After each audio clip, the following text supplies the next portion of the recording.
Hi, I'm Sally Raspberry. Welcome to 10 Men Yin Zen, number 5. Today we're just going to stick to one pose. It's Swan pose. In Yang Yoga we call this pigeon, so it might be something you're very familiar with. We're going to hold it for a long time, 5 minutes on each side, maybe 4 in the interest of fitting it all into 10 minutes. So enjoy. Remember, in Yin we're coming to an edge. We're staying at an edge instead of trying to escape what we feel. We stay with what we feel. We let it soften with every breath. So to get into Swan pose, come down into downward facing dog. Extend your right leg up towards the ceiling. Hi, Ace. Bend that, or towards the sky rather. Bend that right knee. Extend the left leg straight out behind you and fold that right leg in front of you. Hi, darling. You want to be careful not to shift all your weight over to your right side and sit on your hip like that, nor to be too far on the left. You want to center your hips so that you've got an equal amount of weight right in the center of the body rather than to one hip or the other. So you're there. This is Swan pose. I'm outside where the ground is very soft and forgiving. If you're inside on a hard floor, you need to put a nice thick blanket underneath that left straight knee. Even though we're coming to an edge that can be uncomfortable as the fascia and the muscles stretch, we never want to make the bones and joints uncomfortable. If you have an edge here, you can stay here. Breathing in to create space and breathing out to let go. If you'd like to experiment with more of an edge, you can come down onto your forearms.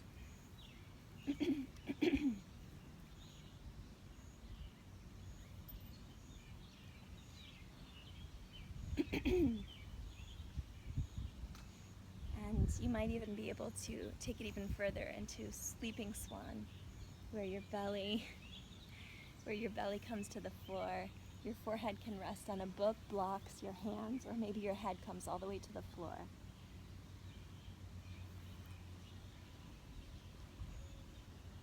Breathe into that edge. Know that somatically and energetically you're holding something in that hip. So what have you stored there? What can you let go of? Use your breath. Let it soften the edge and just stay without escaping. I'll be quiet now so you can be with your own body, your own sensations, and we'll hold this on this leg for another 2 minutes.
Take 3 more slow, deep breaths here.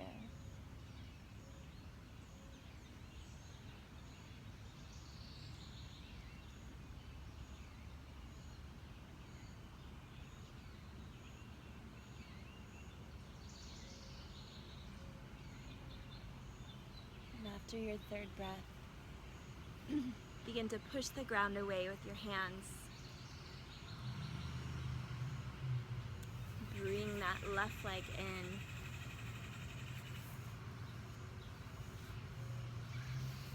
Just do whatever naturally feels good here to your legs. I always like to squeeze my knees into my chest a little bit after this.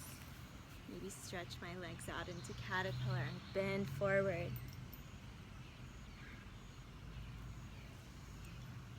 And then we'll do the other leg, the other side. So starting in downward facing dog.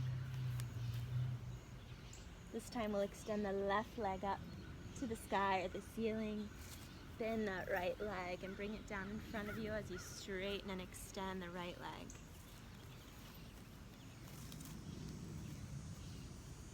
If you want to deepen the edge, you can create more of a parallel line between the edge of your mat and your lower leg. Whew. Notice if there's a difference in edge on this left side than on the right. And just notice without judging or blaming or doing anything about it. Just become a witness to your own experience. That's part of Yin.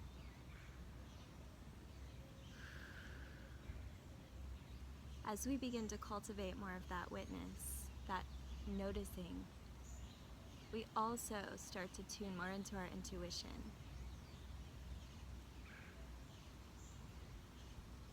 And with that comes a deep sense of trust.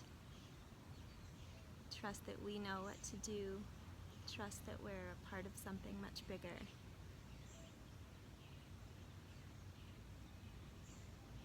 And from trust grows abundance, compassion, gratitude,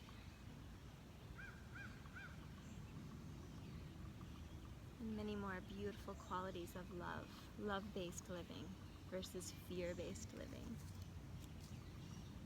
So I'm going to shift down onto my forearms now. I'm ready to feel a little bit more of an edge. My breath has softened my edge already. We're going to hold for another 2 minutes on this side. And I'll be quiet so you can get in touch with your own inner voice, with your intuition. Use your breath to soften the edge.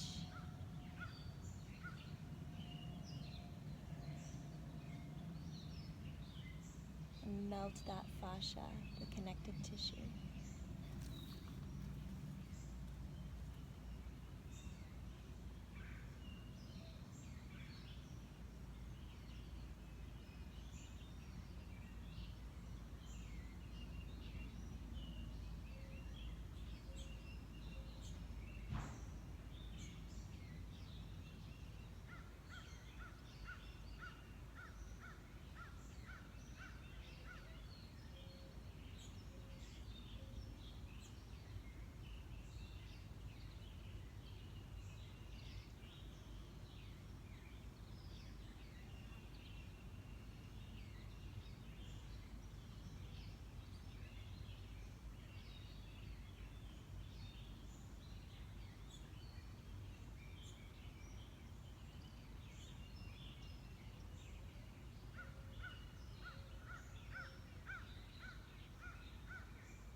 Take another deep breath here, and then begin to push the ground or the floor away from you.